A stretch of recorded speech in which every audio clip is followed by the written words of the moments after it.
নমস্কার, আমি নিবেদিতা। শ্রী সুপ্রিয় চৌধুরীর একটি ছোট গল্প বৈকুণ্ঠ যাত্রা আমি পাঠ করছি। বেটিয়া কি বিহা করাইবি? চোখের কোণে ঘোরেল একটা হাসি নিয়ে সামনে তাকালেন কৈলাসপতি সিংহ। হাত পাঁচেক দূরে মেঝেয় হাঁটু মুড়ে জোর হাতে বসে থাকা বিরজু দুসাদ। হাঁ মালিক, জবাব দিল মিনমিনে গলায়। চোখে তীব্র আকুতি, প্রার্থনা মঞ্জুর হওয়ার। সন্ধে 7টা মতো হবে। এর মধ্যে বিলকুল শুনশান পাহাড় জঙ্গল ঘেরা উত্তর ভারতের 150-200 ঘরের ঠেঁট দেহাতি গ্রামখানা। প্রথম মাঘের শীত দেহের হাড় ফুটো করে রেখে দিচ্ছে একেবারে। নিজের হাবেলি লাগোয়া সরপঞ্চ দপ্তরের ঘরটার মাঝখানে পাতা মেহগিনি কাঠের বিশাল আরামকেদারায় আধশোয়া কৈলাসপতি। বয়স 70 ছুঁই ছুঁই, পাকা গমের মতো গায়ের রং। এই বয়সেও দীর্ঘকায় একহারা চেহারা। মোটা তুষের আলোয়ান আর সার্জের শার্টের তলা থেকে লোমশ কবজির নিচে মোটা মোটা নীলচে শিরাগুলো উঁকি মারছে। বিরজুর কথায় কেদারায় সামান্য সোজা হয়ে বসলেন কৈলাসপতি। কেদারার হাতলে রাখা রূপবাঁধানো গড়গড়ার নলে ভুরুক ভুরুক টান দিলেন কয়েকটা। তারপর ঘুরে তাকালেন বিরজুর দিকে। বিহা তো করাইবি, লেকিন আমার হিসাব তো জানিস। ডিপার্টমেন্ট থেকে যা মিলবে পাক্কা আধা আধা ভাগ। জবাবে মাথা নিচু করে রইল বিরজু। ও জানে মুখিয়াজির কথায় মুখ লাগাতে হয় না। কৈলাসপতির জবানি কানুন এই গাঁয়ে। 150-200 ঘরের গাঁও, জিয়াদাতার ব্রাহ্মণ আর রাজপুতের ডেরা। তার মধ্যেও রাজপুতদের পাল্লাই ভারী। গাঁয়ের এক কোণে ওদের মতো 12-15 ঘরের দুসাদ বস্তি। খুব চাপা একটা দীর্ঘশ্বাস ফেলল বিরজু।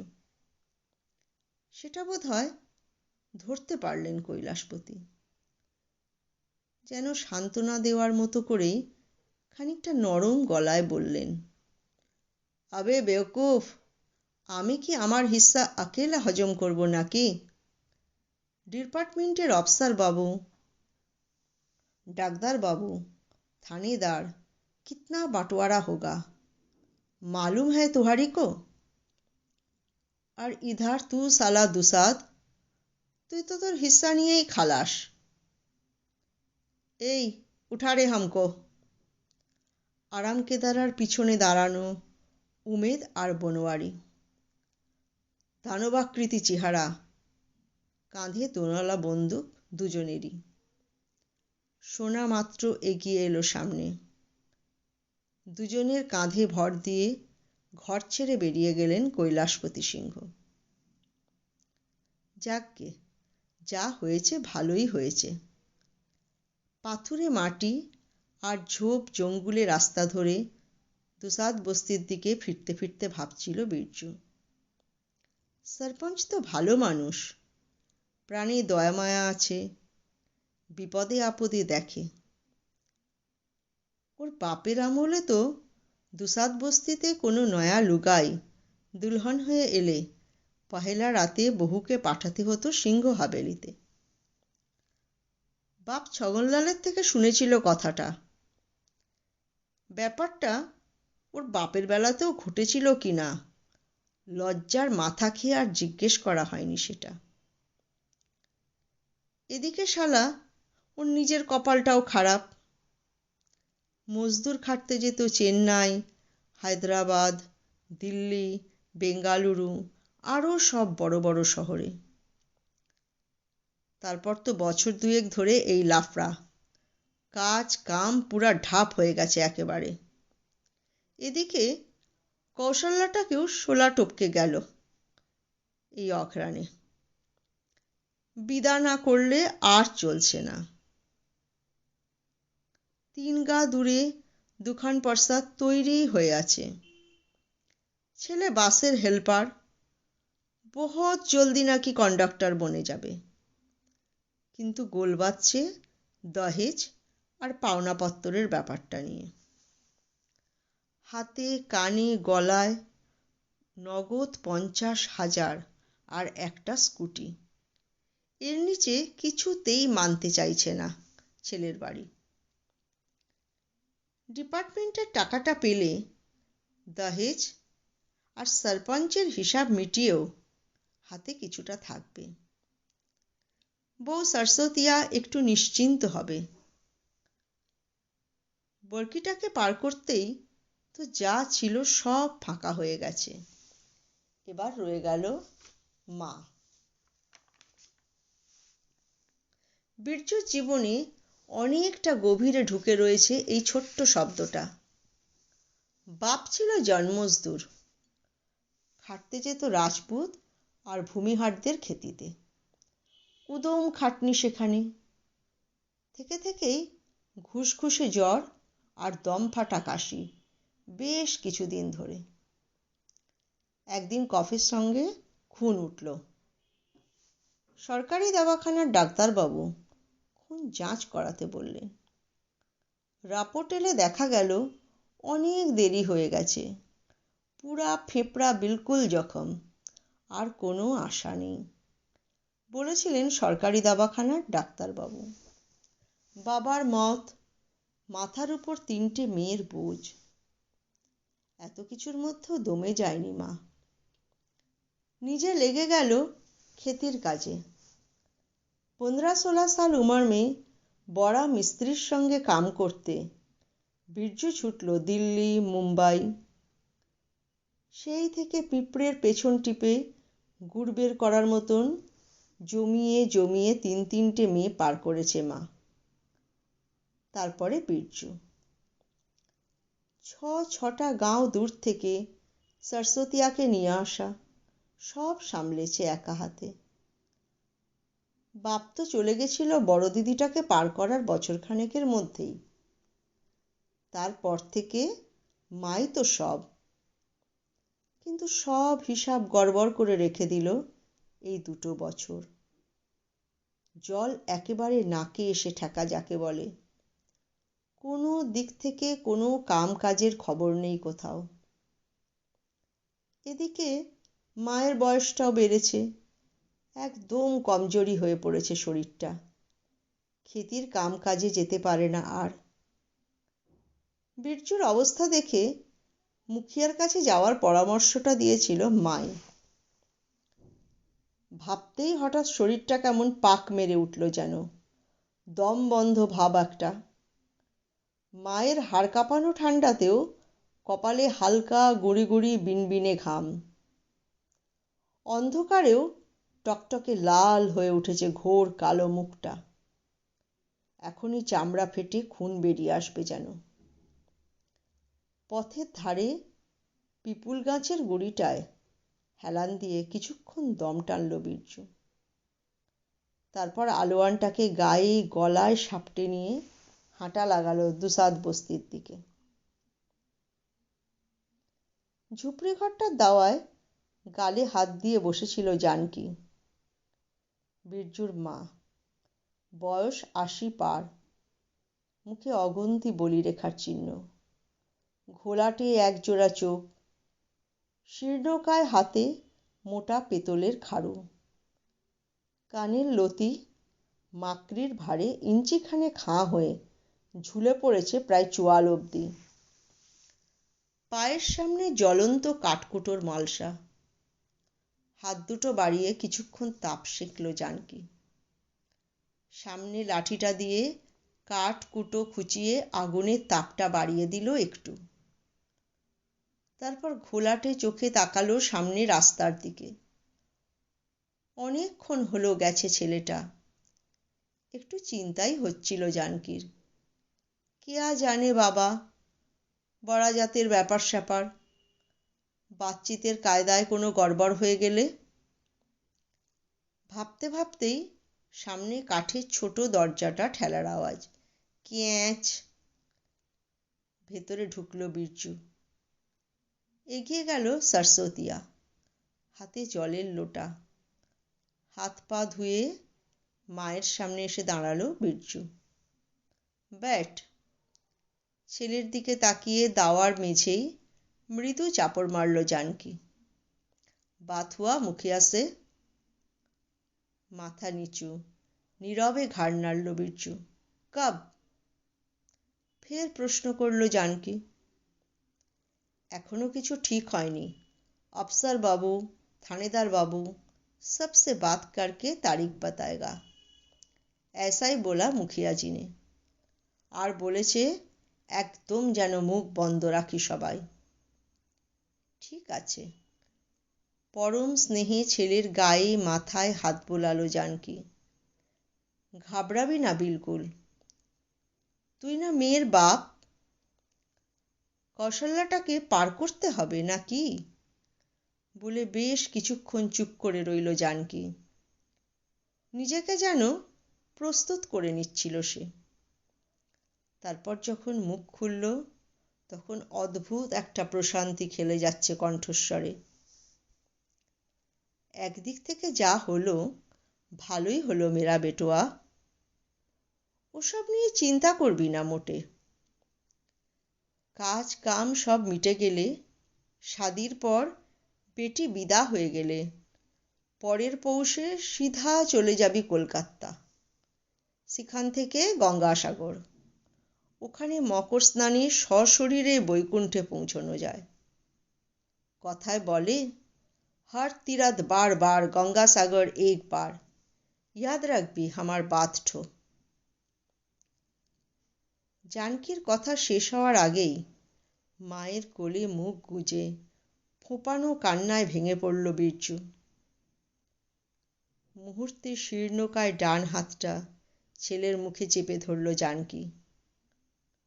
অন্য হাতটা বীরজুর পিঠে বুলিয়ে দিতে দিতে কানের কাছে মুখ নামিয়ে এনে ফিসফিসিয়ে উঠল, চুপ, চুপ যা বাবুয়া, ऐसा रो मत, सबको पता चल जाएगा। সকাল 11টা। ফরেস্ট ডিপার্টমেন্টের অফিসে বড় টেবিলটায় মুখোমুখি বসা কৈলাসপতি সিংহ আর রেঞ্জার অবধেশ ত্রিপাঠী।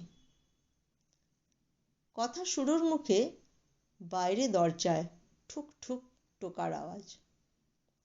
আজা, গম্ভীর গলায় বললেন অবধেশ। দরজা ঠেলে ঘরে ঢুকল একজন অফিস বেয়ারা। হাতে ট্রেতে বসানো ধোঁয়া ওঠা সরভাসা দুটো পোয়াপাত্তি চায়ের গেলাস। নিঃশব্দে গেলাস দুটো টেবিলে নামিয়ে রেখে বেরিয়ে গেল লোকটা। গেলাসে ছোট্ট একটা চুমুক দিয়ে মুচকি হেসে কৈলাসপতির দিকে তাকালেন অবধেশ। বলিয়ে সিংজি, कैसे आना हुआ? শোনার পর চেয়ারটা আরেকটু টেনে নিয়ে টেবিলের উপর ঝুঁকে পড়লেন কৈলাসপতি সিংহ। টানা মিনিট 10 বলার পর যখন চেয়ারে উঠে বসলেন, ততক্ষণে বেজায় গম্ভীর হয়ে উঠেছে রেঞ্জার সাহেবের মুখখানা। এক চুমুকে গেলাসের প্রায় ঠান্ডা মেরে যাওয়া চাটা শেষ করে সরাসরি চোখ রাখলেন কৈলাসপতির চোখে। এটা একদম নামুমকিন মুখিয়াজি, জাস্ট ইম্পসিবল। আপনি নিজেও জানেন সেটা। সেই 3 বছর আগে ব্যাপারটা নিয়ে যা ভয়ানক ঝামেলা হলো, আখবার, মিডিয়া সব এসে হাজির হয়ে গেল। পুলিশ, কোর্ট, কাচাইরি, বাপ রে, সে কি বাওয়াল! না ঘেঁষে নকরিটা বেঁচেছে। নেহাত আমার বড়াশালা হেডকোয়ার্টারে পোস্টিং ছিল, তাই সাসপেনশন অর্ডারটাও আটকানো গেছে কোনোভাবে। ওই শালা 3 ক্রোশ দূরে মিঠাপুরের সরপঞ্চ রাম প্রতাপ মিশ্রার জন্য। শুয়ার কা বাচ্চা! স্পটেই সব ছেড়ে চলে এসেছিল ওর আদমিরা। বাস ত্রিপাঠীজি, কথার মাঝখানেই ডান হাতটা তুলে ধরলেন কৈলাসপতি। একহারা দীর্ঘকায় শরীরটা থরথর করে কাঁপছে রাগে। টকটকে লাল রক্তবর্ণ ধারণ করেছে গৌরবর্ণ মুখখানা। ও সালা কাহা কা ছোটা মোটা মুখিয়ার সঙ্গে আমাকে মিলিয়ে ফেলছেন আপনি? বড়ি হি শরম কি বাত রেঞ্জার সাহাব। কিছুক্ষণ চুপ করে চেয়ারে বসে দম চাপা আগুনে রাগটাকে সামলালেন সরপঞ্চ কৈলাসপতি সিংহ। ফের যখন মুখ খুললেন তখন গলার আওয়াজ বরফের চেয়েও ঠান্ডা। শুনিয়ে রেঞ্জার সাহাব, সেই ব্রিটিশ জমানা থেকে এই গাঁয়ে 7 পুরুষের सरपंच আমাদের ঠাকুর खानदान। विधानसभा से संसद तक पहुंच है हम लोगों का। চাইলে বিধায়ক, এমপি, মিনিস্টার जो মর্জি বানতে পারতাম আমরা, লেকিন नहीं। আমরা আমাদের এই 8 গাঁয়ের জমিদারিতেই বহুত খুশ। ওই শালা বিরজু দুসাদকে জবান দিয়েছি আমি, ये मेरा इज्जत का सवाल है। আর সেটা যদি না থাকে তাহলে জঙ্গল থেকে আপনাকে কমিশন দিয়ে যে কাঠের ট্রাকগুলো বেরোয় আমার এলাকার মধ্যে দিয়ে, সেগুলোর একটাকেও বেরোতে দেব না আমি। उसमें मेरा कमीशन भाड़ में भी जाए तो परवाह नहीं। ভাটার মতো জ্বলছিল কৈলাসপতির চোখ দুটো। সেদিকে তাকিয়ে পেটের মধ্যে একটা খামচে ধরা কাঁপুনি অনুভব করলেন অবদেশ। সেই কাঁপুনিটা ধরা পড়ল গলায়। আরে ঠাকুর সাহাব, আপ তো নারাজ হো গায়ে, এ তো গুসা করলে চলে, লেকিন মেহরবানি করে একটু খেয়াল রাখবেন কোনো গড়বড় না হয়। জানেনই তো সেবার মিঠাপুরের ওই কেসটা নিয়ে কিরকম। জানি। ফের হাত তুলে অবদেশকে থামালেন কৈলাসপতি। আবার বলছি, ওসব এরা গায়রা আদমিদের সাথে আমাকে এক লাইনে বসিয়ে দেবেন না। উঠি এখন। কথা শেষ করেই উঠে দাঁড়ালেন চেয়ার ছেড়ে। দরজার মুখে বেরোতে গিয়েও ঘুরে তাকালেন পিছনে। सोचिए मत, कमीशन एकदम सही टाइम में पहुंच जाएगा आपके पास। जय राम जी की। রাত 8টা মতো হবে। প্রবল শৈত্যপ্রবাহে কুঁকড়ে ঘরে ঢুকে গেছে পাহাড় আর জঙ্গলে ঘেরা ছোট্ট গ্রাম। সিংহ হাভেলির গায়ে সরপঞ্চ দপ্তরের আলোটা জ্বলছিল তখনও। মিনে কাজ করা ব্রোঞ্জের শেষদানটার দিকে এক দৃষ্টে তাকিয়েছিলেন থানেদার বাঁকে বিহারী যাদব। বয়স বছর 40। আলোটাকে ঘিরে বোঁ শব্দে ক্রমাগত পাক খেয়ে চলেছে একটা কালো পোকা। হালকা থিরথির নাচছিল বাঁকে বিহারীর ডান হাতের কোড়ে আঙুলটা। টাকার গন্ধ পেলেই এটা হয় প্রত্যেকবার, খেয়াল করে দেখেছেন বাঁকে বিহারী। এবারও মনে হয় সেরকমই কিছু একটা ঘটতে যাচ্ছে।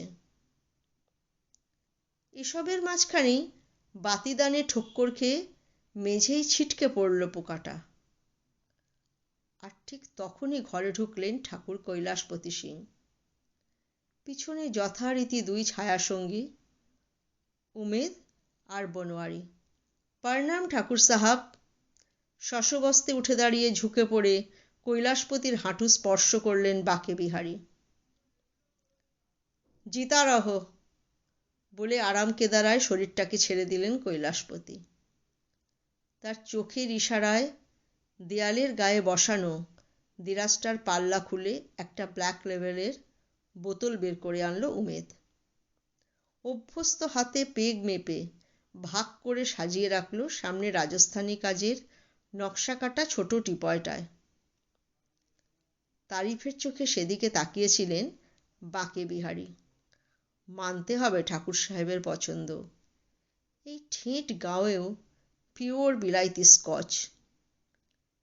পাশে রাখা রূপোর রেকাবিতে মাখন আর মশলা মাখানো সেঁকা কাজু আর আখরোট। रेंजर साहब ने कुछ बताया तुमको? গেলাসে ছোট্ট একটা চুমুক দিয়ে থানেদারের দিকে তাকালেন কৈলাসপতি। जी हाँ ठाकुर साहब, एकदम अच्छी तरह से। বিনয়ে ঝুঁকে পড়ে বললেন বাঁকে বিহারী। তোমার নতুন পোস্টিং এ থানায়। উমর में भी जवान लगते हो। কেসটা ঠিকঠাক সাজাতে পারবে তো? কোথায় যেন পাতলা একটা সন্দেহের ছোঁয়া সরপঞ্চের গলায়। আপনি নিশ্চিন্ত থাকুন ঠাকুর সাহাব, নালিশের কোনো মौकाই দেব না আমি। सिर्फ आपका आशीर्वाद चाहिए। জবাবে তড়িঘড়ি বলে উঠলেন কম বয়সী থানেদার। ঠিক হ্যায়। কেদার আর আরামী শরীরটাকে ছেড়ে দিলেন কৈলাসপতি। এছাড়া আর কোনো উপায় ছিল না। গভীর রাত, অনেকক্ষণ হলো নিভে গেছে ডিবরিবাতির আলো। ঘুটঘুটে নিশ্ছিদ্র অন্ধকার দুসাদ বস্তির একচিলতে ঘরটায়। নোনা জলে ভেজা সপসপে লোমশ বুকটায় হাত বোলাতে বোলাতে প্রশ্ন করল সরস্বতিয়া। বীরজুর মনে হলো অনন্তকাল ধরে যেন উচ্চারিত হয়ে চলেছে এই প্রশ্নটা। বলিয়ে না, ফের প্রশ্ন করল সরস্বতিয়া। না। অন্ধকার ঘরে দম চাপা বুক ভাঙা একটা হাহাকারের মতো শোনালো বীরজুর উত্তরটা। বেটিটার গওনা হয়ে আছে সেই কবে থেকে। 16 বরস পার হয়ে গেল এই অঘ্রাণ মাহিনায়। বিদা না করলে কথা উঠবে বেরাদ্রিতে। लगन भ्रष्ट हो जाएगी बेटी। সরস্বতিয়াকে জড়িয়ে ধরে ওর বুকে মুখ গুজে দিল বীরজু। পাশের ঘরে মায়ের সঙ্গে শোয়া কৌশল্যা, ওদের কানে যেন আওয়াজটা না যায়। ঘোর অমানিসার রাত। ন্যাশনাল পার্কের জাঙ্গল ট্রেল ধরে এগিয়ে আসছিল আলোর ফুটকি দুটো। দূর থেকে মনে হচ্ছিল বড় আকারের কোনো বন্য জন্তুর চোখের মতো। খানিক বাদে ঘন জঙ্গলের মাঝখানে মোরাম রাস্তা ধরে এগিয়ে এসে বিশালাকায় ঝুড়ি নামানো বটগাছটার সামনে ব্রেক কষল হুট খোলা জিপটা। চালকের আসনে উমেদ, পাশে বসা বনোয়ারি। কাঁধের ডবল ব্যারেল রাইফেল নেমে এসেছে হাতে। পেছনের সিটে জড়সড় হয়ে বসা বীরজু আর জানকী। ব্যারেল আনলক করে সতর্ক চোখে চারপাশটা একবার জরিপ করে নিল বনোয়ারি। তারপর চাপা গলায় হিসিয়ে উঠল বীরজুর দিকে তাকিয়ে। জলদি যাকে বুড়িয়া কো রাখ কে ওয়াপাস আ যা, দের মত লাগাইবি বুঝে। শোনা মাত্র কাঁপতে কাঁপতে মাকে কোলে তুলে নিয়ে হড়বড়িয়ে গাড়ি থেকে নেমে গেল বীরজু। প্রাচীন বটগাছটার গা বেয়ে নেমে আসা অসংখ্য মোটা মোটা ঝুড়ি। তারই দুটোর মাঝখানে চার ভাঁজ করা মোটা শতরঞ্চিটা বিছিয়ে মাকে বসিয়ে দিল বীরজু। পরম যত্নে মোটা রাজাইটা জড়িয়ে দিল গায়ে। তারপর মুখ গুঁজে দিল মায়ের কোলে। বেতস পাতার মতো থরথর করে কাঁপছিল শরীরটা। ছেলের মাথায় হাত বুলিয়ে চলেছিল জানকী। রাস্তার ওপর থেকে ভেসে এলো বনোয়ারির চাপা হাঁক। আবে জলদি আ বুড়বক, বহুত হো গিয়া মা বেটা কা প্যার কা নাটক। কাঁধ ধরে ছেলেকে টেনে তুলল জানকী। গালে মাথায় হাত বুলিয়ে ঘোলাটে চোখে হাসল বীরজুর দিকে তাকিয়ে। আব যা, আর হিম্মত মত হারনা কভি। বেটির বিহা বিদা সব ঠিকঠাক করাবি। মনে রাখবি মা উপর থেকে সব দেখছে। সব কাম কাজ শান্তিতে মিটে গেলে একবার জরুর যাইবি গঙ্গাসাগর। संगम नहाइबी और पूजा चढ़ाइबी खूब भक्ति से। तब मेरा बैकुंठ यात्रा एकदम निश्चित। अब जा। মায়ের কোল ছেড়ে ধীরে উঠে দাঁড়ালো বীরজু। তারপর এক ছুটে গিয়ে উঠে পড়ল গাড়িতে, আর একবারও পেছনে না তাকিয়ে। যতদূর দৃষ্টি যায় ঘোলাটে চোখে গাড়ির পিছনের আবছা লাল লাইটটার দিকে তাকিয়ে রইল জানকী। যতক্ষণ না সেটা জঙ্গলের ঘনঘোর অন্ধকারে মিলিয়ে যায়। তারপর পরম শান্তিতে শরীরটাকে ছেড়ে দিল গাছের গায়ে। এবার শুধু অপেক্ষা মা শেরাওয়ালির বাহনের। এ তো অনেক বছরের পুরনো চল এই অঞ্চলের 50-60টা গাঁয়ে। গরিবের ঘরে অভাব নামবে, ভুকমারি আসবে, লাচার মজবুর বাপকে বেটি বিদায় করতে হবে। সবাই ছুটবে সরপঞ্চের কাছে। মুখিয়া, ফরেস্ট রেঞ্জার, ডাকদারবাবু, থানেদার সাঁট হবে। গরিবের মূলধন বলতে ঘরে বুড়া বাপ মা। রাতের বেলা রেখে আসতে হবে জঙ্গলে।